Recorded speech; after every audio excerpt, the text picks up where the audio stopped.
Organizacija Mladež Jazz Novi Sad u projektu Večera za sušedami mala za cilj mladim približiti drugi kulturi, tradiciji i naciji.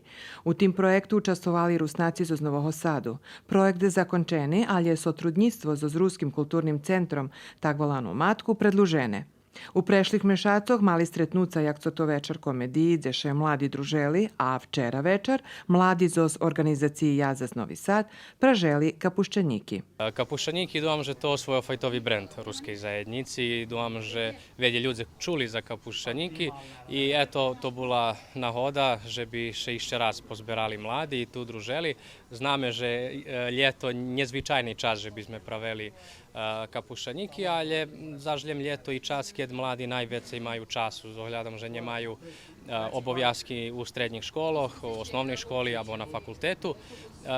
Keď dahto nie pošol na ročni odpočívok, već je tu u Varošu, ta sme še prave opredjeljeli, že by sme pravili i kapuščaніки i družili še na to sposob. I popri toho, že bula horúčava, mladim nezavadzalo stac pri šporhetu i pražic kapuščaніки. Pre združenje i mišenje cesta bešadovalo še o kulturi, običajoh, ruskih jedloh. Na taki sposob mladi možu dobro upoznat drugi narodi, s kotrima vjedno žiju na tih prostoroh.